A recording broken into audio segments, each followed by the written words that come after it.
Mari kita lihat beberapa ciri-cirinya. Ciri pertama adalah orang diperlakukan sebagai objek. Orang diperlakukan seperti robot. Orang diperlakukan seperti, lebih parah lagi, sampah. Kalau udah nggak dipakai ya udah tinggal dibuang gitu. Bagi mereka, kita punya banyak karyawan. Jadi kamu jangan merasa sombong. Jadi bekerja di sana, bukannya rasa pede kita makin tinggi, kamu semakin mengecil, kamu semakin kerdil, kamu semakin merasa, iya ya, gue itu nggak ada papanya. Yang kedua, cara untuk mendapatkan itu banyak menggunakan emotional blackmail. Yaitu ngancam. Kita bilang FOG. Fear, obligation, sama guilty. Menciptakan rasa takut, rasa bersalah, rasa berkewajiban. Kamu tuh harusnya begini.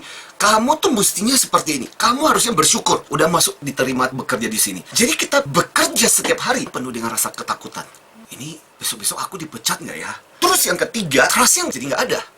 Jadi orang curiga satu dengan yang lain. Orang ketika mau mengatakan sesuatu pun orang berpikir, ini nanti disalahartikan nggak ya? Kalau aku ngomong seperti ini nanti dilaporin nggak ya?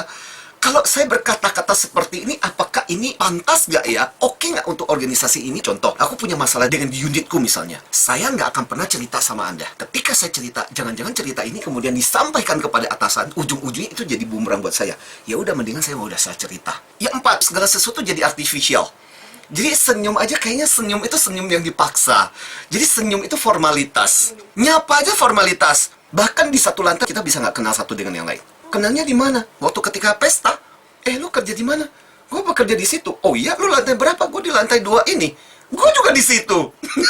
Kita nggak bicara perusahaan yang rame banget di satu tempat, tapi karena memang dikondisikan seperti itu. Bukan perusahaan yang memang akan menciptakan kehangatan sebagai bagian dari kultur perusahaan itu. Di dalam organisasi seperti itu akhirnya jilat-menjilat, dan kemudian nginjak-menginjak itu sesuatu yang lumrah. Jadi, saya tahu bahwa yang saya butuh fokuskan bukan anak buah saya. Anak buah saya cuma pionnya saya. Supaya saya bisa naik pangkat ke promosi yang lebih tinggi. Dan yang namanya nginjak, ya kalau lu berada di bawah, lu tahu diri deh. Lu bakal diinjak dulu. Dan yang di bawah, ya dia gue mesti sabar.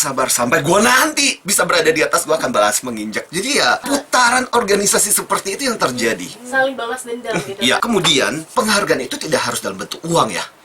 Tapi bagaimana kita diapresiasi, bagaimana kita dianggap, bagaimana kita menjadi bagian dari organisasi itu, kita merasa bahwa itu setimpal banget. Kan kadang-kadang kita nggak bicara mengenai hitung-hitungan. Kadang-kadang ketika kita melakukan sesuatu kan memang karena kita mau lakukan dengan ikhlas untuk organisasi itu. Nah di situ kita merasa, gila ya usaha setengah mati, tapi apresiasi aja kagak. Tapi kalau udah bikin salah, wah dimaki-maki.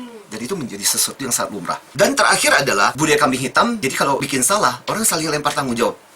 Itu kan gara-gara dia, ini bukan masalah kita. Soalnya data yang kita terima dari bagian ini soalnya begitu sih. Dan budaya kambing cowek.